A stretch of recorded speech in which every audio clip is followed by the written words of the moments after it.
เฮือนเด้อเนาะหมอน4หน่วยเนาะตัวเอาขึ้นไปไว้ก่อนก็ได้อยู่เทิงเฮือนเด้อ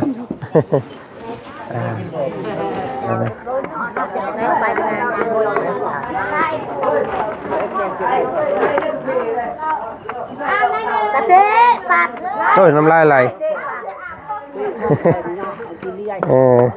ต้องสีแซ่บอยู่เนาะหอมกุ้ม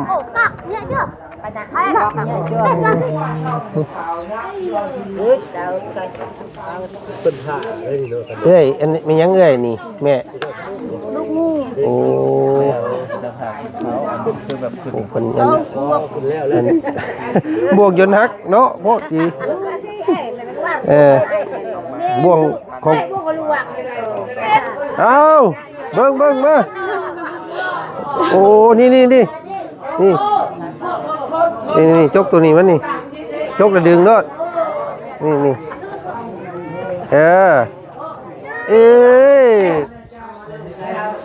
ซ้ำกันกับบ่าวบุญบ้านป่าพี่น้องเลยมีอยู่9 ล้านเนาะทางบ่าวบุญสารวัตรคนจ่ายเลยเนาะจ่ายที่ละคนไปเพราะว่ามันหลายคนสมทบกันนะพี่น้องเลยเนาะทางบ่จันกับนี่พี่น้องเลยเนาะมี9 ล้านเนาะ9 ล้านกีบพี่น้องให้ทางสร้างเพิ่นนับเบิ่งน้ำกันนะทางเด้อเอาไปครับอายุน้องบุญนับเด้อนับน้ำกันเด้อโอเคได้แล้วเอาพี่น้องไง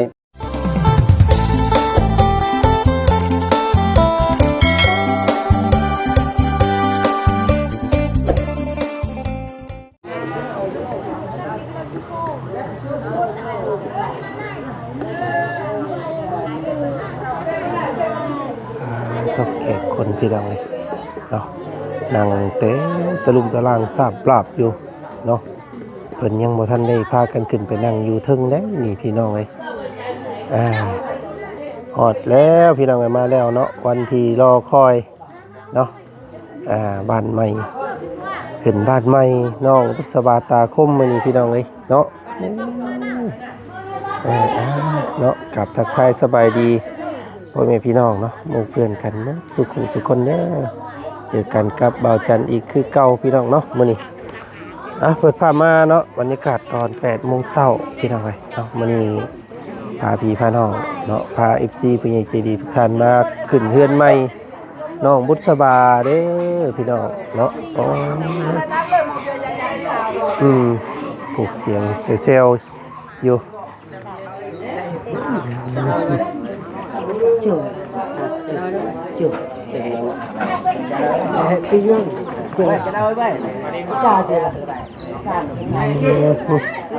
โอ้ฝึกกำลังเฮ็ดกินอยู่อันนี้เนาะ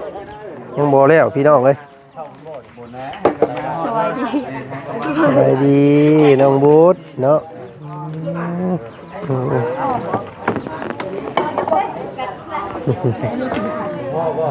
คนอันเพิ่นขึ้นนั่งอยู่ข้างลมคือบ่นั่งอยู่เทิงเอาเฮ็ดกินก่อนโอ้พี่น้องเลยเนาะเห็นเบซี่มากับบ่ได้พิษชุมเจ้าบ่ได้อยู่บ่ยันว่าเนาะยันว่าฮีดบนบ่คือกันเนาะขึ้นเทือนทั้งบ้านชุมอ้ายสิเอ็นพากันถือศาสตร์ถือมอนไปนี่นะมาให้ได้คือกันเนาะอ้ายจังซั่นอ้ายซอยขึ้นเฮือนเด้อเนาะหมอน4หน่วยเนาะตัวเอาขึ้นไปไว้ก่อนก็ได้อยู่เทิงเฮือนเด้อ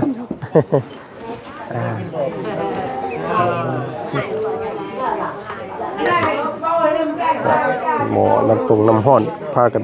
จุกันสนั่นวันไหวอยู่พี่น้องเอ้ยเนาะพี่ทางนี้เพิ่นปลาทางนี้เนาะสบายดีเด้ออันพ่อครัวเฮ็ดที่ได้กินนี่ซอยจุบ่โอ้โตซอยจุปลาจ้ำพี่น้องก้อยบ่จ้ำเอาเฮ็ดจ้ำเอาเลยโตเนาะปลานิ่นพี่น้องไอ้บ่าวบุญเพิ่นซื้อมาแต่มื้อวานเนาะนี่มีหยังน้องมุดอันนี้ต้มน้ำ ต้มน้ำเฮ็ดหยังกาแฟบ่โอ้พี่น้องโอ้ลืมเบิ่งเพิ่นใส่เสื้อฝั่งไทยได้นี่พี่น้องเอ้ยเนาะโอ้ เห็นบ่ทุ่งไทยเนาะโอ้งามเอาใส่ทางนี้นี่เอ็ด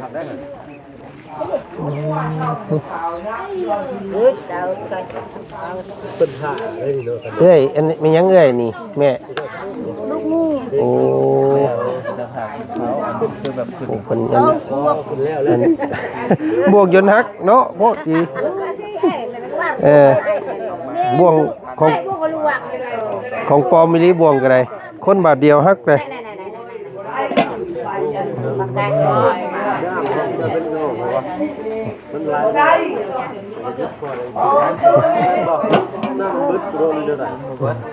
ระบบมันนั่นใช่มันคือนางเผากันคักแท้ทางนี้เนาะนางเบิ่งแม่ครัวเราอันนี้คนลาพวกบ้านจกง่ายอยู่เชฟเด้นี่น่ะมื้อนี้น่ะเป็นเชฟมื้อนี้เพิ่นสิเฮ็ดเมนูหยังอันนี้เสียไปย่างเมนูปลาเมนูหยังชื่อมันน่ะเป็นอย่างคิดคือบ้านนึงอย่างเงี้ยแต่ว่าเป็นปลาเผาต้องนึ่งไปจะซอกกินมันดอกนึ่งอย่างเดียวแล้วเราจะไปปิ้งนี่มันนั่นเนาะแม่มันเดียวเบิดมันสิใหม่ตัวนี้นี่มันสิใหม่เบิดจะกินเปื่อยอะไรเนาะเป็นหนึ่งเอาหนึ่งใส่หวนน่ะนอกจากเจ้าเอานั่นทำไม่หีบมันหีบตัวท่ายอะไรอยู่ปิ้งกันผิดตลอดเลยตัวนี้นึกว่าสิเฮ็ดปลาหนึ่งหมกนาวบ่แม่นบ่ปลาหนึ่งนี่นี่พี่น้องเอ้ยเนาะถ้าหมู่พวกมาครบก่อนเนาะพอดีแล้วเพิ่นเฮ็ดกินซะก่อนพอดีทางเบาบุญวัดป่าเพิ่นก็ยังทันได้มาทางเขาบ่เสียงก็ยังบ่ทันได้มาเนาะ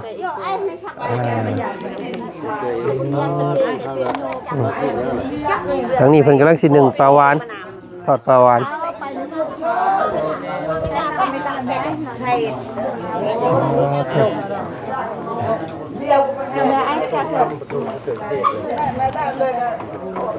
อันนี้คกเนาะสมตำบกดินก็มีได้จะเอาบกดินโอ้ยข่อยอย่าแล้วข่อยเฮ็ดแล้วเราเฮงบ่มีนั่นอยู่จ้าเติมบ่โยนให้เต็มที่ดิมันต้องน้ำดังที่ตัวนี้เนาะเพราะว่าเฮาต่ำก่อนนี่มันสิเซ็งควันพื้นควันไฟบาดนี่พี่น้องเอ้ย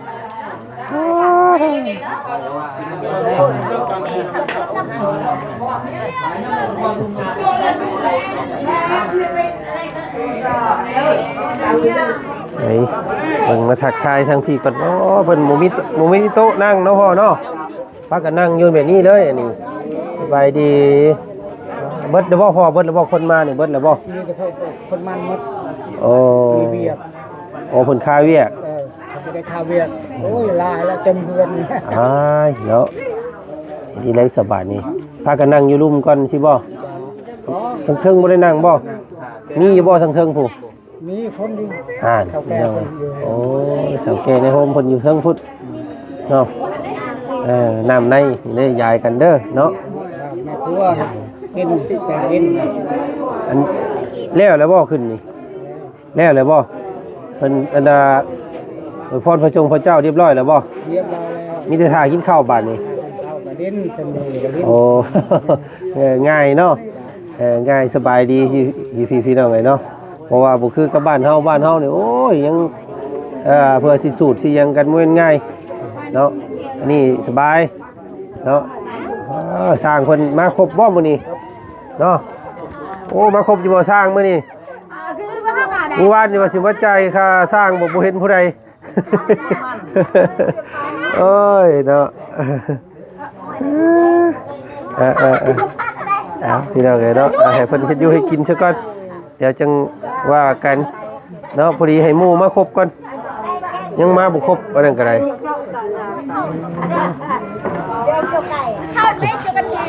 แม่น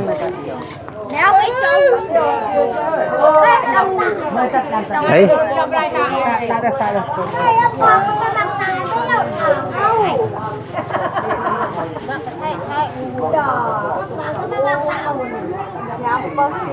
เรียบง่ายพี่น้องเนาะนี่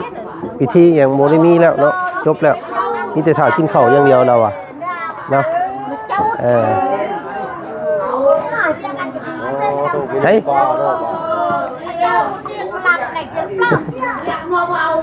ใครบ่เป็นบ่เอาเบิ่งมาโอ้นี่จกตัวนี้มันนี่จกระดึงเนาะนี่เอ้ยได้มาจากได้ผัวเนาะเปิดน้ำมันพืชบ่เป็นก็ยังอยากได้ผัวแล้วนี่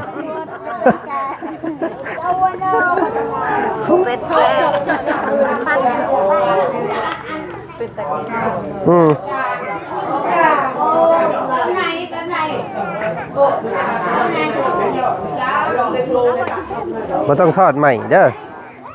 ทอดยอดเล็กๆหน่อยพ่อ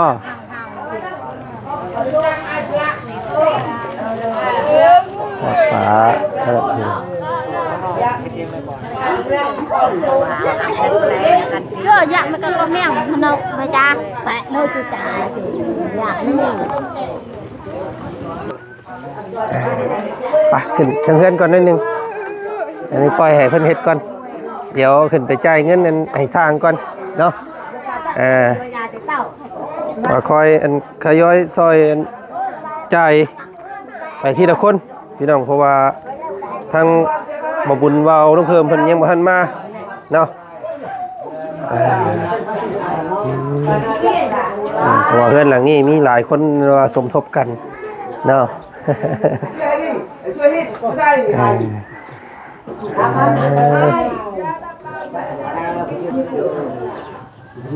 เนาะโอเคพี่น้องเนาะทาง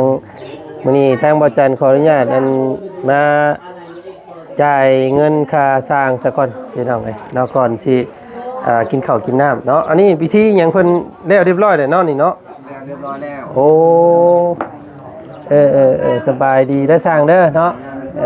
สบายดีบัดสุขสุขคนพี่น้องเอ้ยมื้อนี้เนาะก็เป็นมื้องามยามดีมื้อนี้พี่น้องเอ้ยเนาะวันศุกร์เนาะมื้อนี้พฤหัสเนาะนั่นพฤหัสพี่น้องเอ้ยมื้อนี้เป็นวันที่12เนาะวันที่12พี่น้องเดือน3ลาวว่าซั่นซะเนาะเดือน2สากลพี่น้องเอ้ยเนาะยังบ่แล้วเนาะเฮ็ดกินเนาะพี่น้องมันอยากแดดเนี่ยมันแดดมันซองอยู่นี่เพิ่นลงไปนั่งอยู่รุมเบิดเนาะปกติเพิ่นก็นั่งอยู่เทิงได้อยู่แล้วกับมันตารางกับบ่มีอันว่าเตียงมีหยังนั่งซ้ำพี่น้องเพิ่นนั่งเฮ็ดได้สะบัดกินข้าวเอาขึ้นมาเทิงพี่เด้อเนาะบอกเพิ่นขึ้นมาเทิงพี่เนาะเอาอันนี้ขออนุญาตวางอันนี้ไว้นี่เด้อสร้างมาครบวัดมื้อนี้เนาะเมื่อวานนี่ไปใช้สร้างวานนี่ก้นมันครับก้นมันโอ้ส่งแฮงเพิ่นถามหาไผก็ซ่อมหม้อยเมื่อวานนี่โอ้ยว่าเราสร้างบ่เอาเงินบ่นี่เนาะว่าเอาพี่น้องเอ้ยเนาะก็บ่อ้อมค้อมได้กันมื้อนี้ทางบ่จันนั่นสิมาจ่ายส่วนของเงินงบน้ำบ่จันเนาะน้ำบ่จันนี่สำคัญกับบ่าวบุญบ้านป่าพี่น้องเอ้ยมีอยู่9ล้านเนาะทางบ่าวบุญสารวัตรเพิ่นจ่ายเลยเนาะจ่ายทีละคนไปเพราะว่ามันหลายคนสมทบกันนะพี่น้องเอ้ยเนาะทางบ่จันก็นี่พี่น้องเอ้ยเนาะมี9ล้านเนาะ9ล้านกีบพี่น้องให้ทางสร้างเพิ่นนับเบิ่งนำกันนะทางเด้อเอาไปครับอายุลองวุ้นนับเด้อนับน้ำกันเด้อ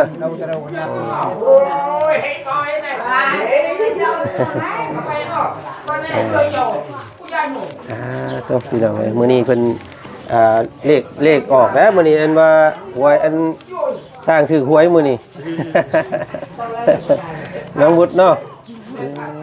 ตื่นแต่จักโมงเมื่อคืนนี่4 โมงเช้าพุ่นตกอยู่แล้วเนาะ เตรียมของอยู่ของกินเนาะพักไปเมื่อวานนี่ซื้อหยังในวานนี่ สีผักแล้วก็ซื้อมาวางแล้วก็ซื้อกับข้าว เนาะเบิดเท่าไรเมื่อวานนี่เบิดล้านกว่าเท่าปีแล้วไงเนาะทางบ่บุญเพิ่นก็ซื้อหมูแน่เนาะแล้วก็ปลาแน่เมื่อวานนี่คือสิพออยู่ของกินเนาะหลายอยู่พอดีเมื่อกี้นี่ก็เห็นทางน้องหัวเพิ่นกำลังสิเฮ็ดอันปลาหนึ่งดาว โอ้แล้วเอือบอยู่พี่น้องเพิ่นเอือบแล้วเพิ่นสิปิ้งว่าซั่นจักสิเป็นนั่นอยู่บ่เด้เนาะจักสิแซ่บสินัวบ่เป็นได้สร้างครบบ่สร้าง ครบแล้ว ครบเนาะโอ้ครบแล้วก็ขออนุญาตอันถ่ายอันรูปเงินนำแน่เนาะขออนุญาตถ่ายรูปเงินนำแน่มามาเดี๋ยวเด้อจับที่ไหนให้น้องบุตรเพิ่นจับกับสร้างสิก็ได้น้องบุตรน้องบุตรจับเบสิเด้อ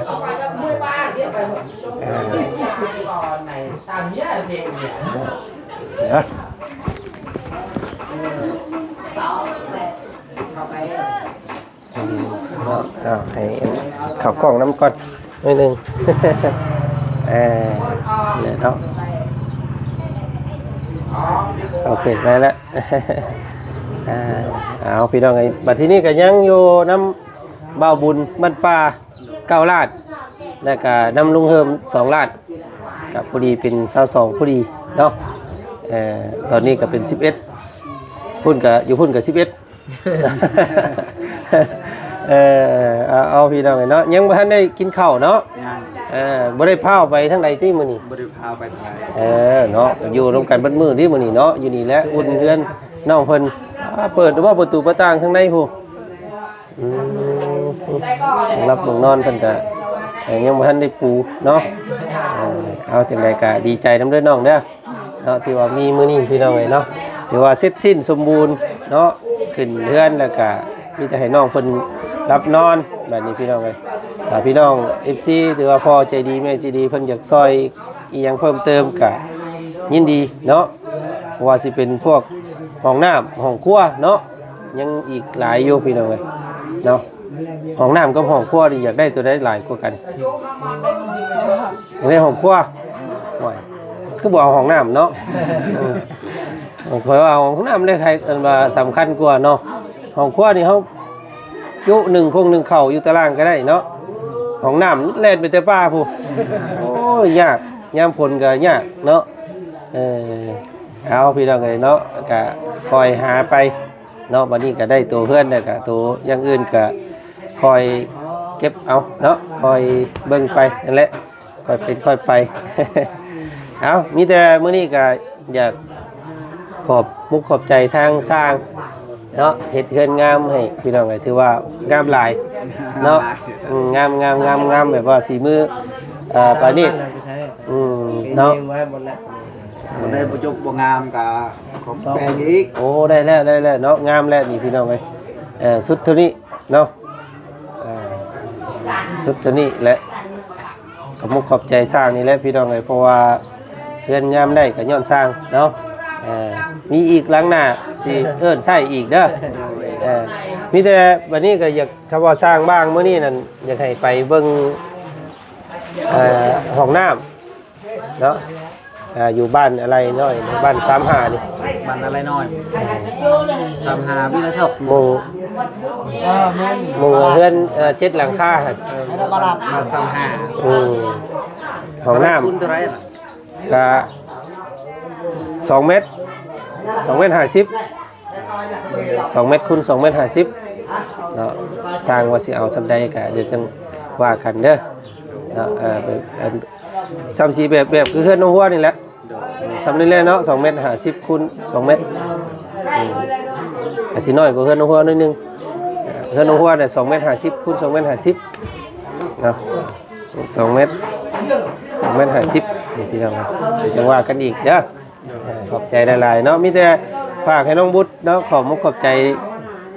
พอผู้เนาะแล้วก็พอทอมมี่เนาะแล้วก็พอใจดีเพิ่นบ่ประสงค์ออกนามอีกคนนึงเนาะมีอยู่3ท่านเด้อฝากขอบใจเพิ่นผ่าน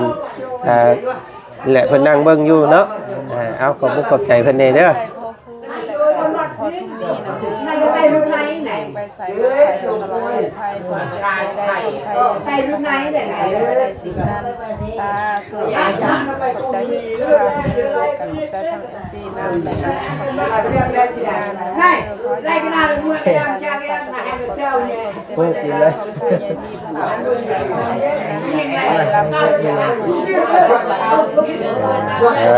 ถูกเนาะโอ้บ้านเลยก็ไปอยู่จัง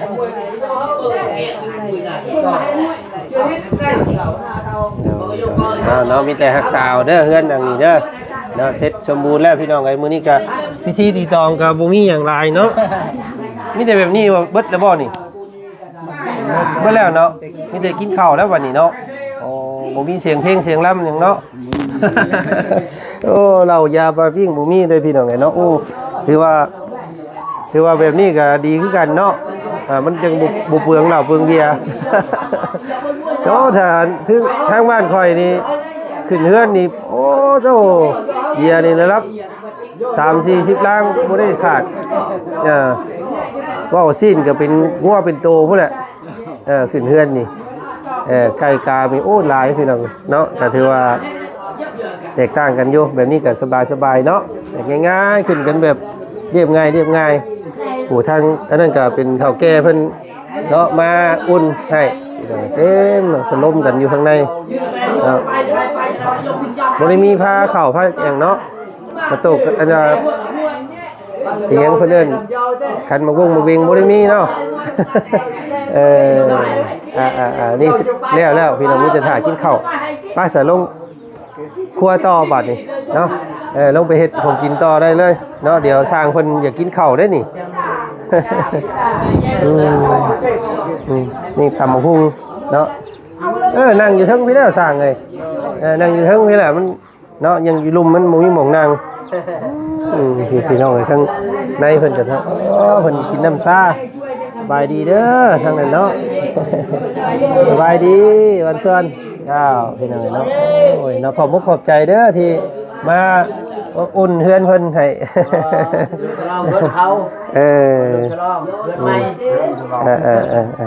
โอ้เพิ่นเอาตำหุ่งเงินมาจวดก่อนพี่น้องเอ้ยฮ้อนท้องวาบได้นี่เนาะยังบ่บุญบัดนี้กับบ่าวลุงเฮิมเนาะทยอยจ่ายยังอีก2ยอดเดี๋ยวเพิ่นมาจ่ายให้พี่น้องเอ้ยเนาะเปลี่ยนกันจ่ายทีละคนเพราะว่างบมันกระจายเนาะมันบ่ได้อยู่หม่องเดียวว่าซั่นซะเอาตามสบายนะช่างเด้อเอาตามสบายเนาะขอบใจหลายๆนี่เช็ดอีกเดี๋ยวสิเอิ้นใส่เพิ่นอีกพี่น้องเอ้ยเนาะโอ้ย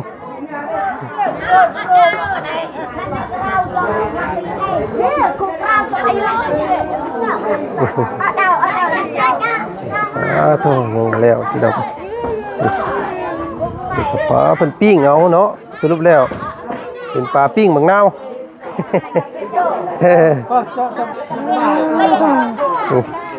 นี่ก็กำลังสิตำบักหุ่ง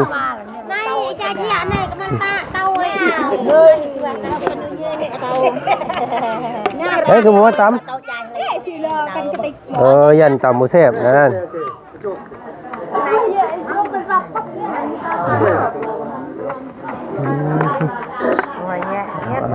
กินอะไร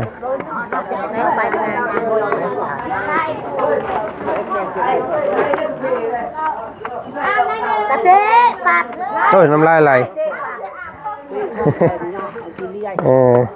ต้องสีแซ่บอยู่เนาะหอมกุ้มมาเบิ่งเมนูเจ้าว่ะนี่เนาะ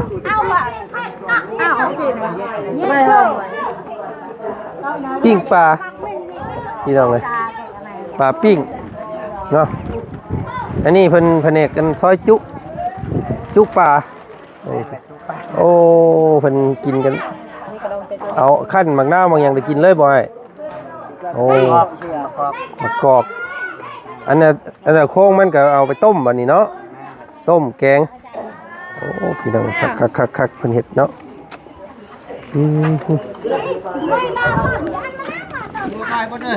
นิ่ง ซื้อมาจักเป็นหลายโตเจอเมื่อวานนี่เนาะ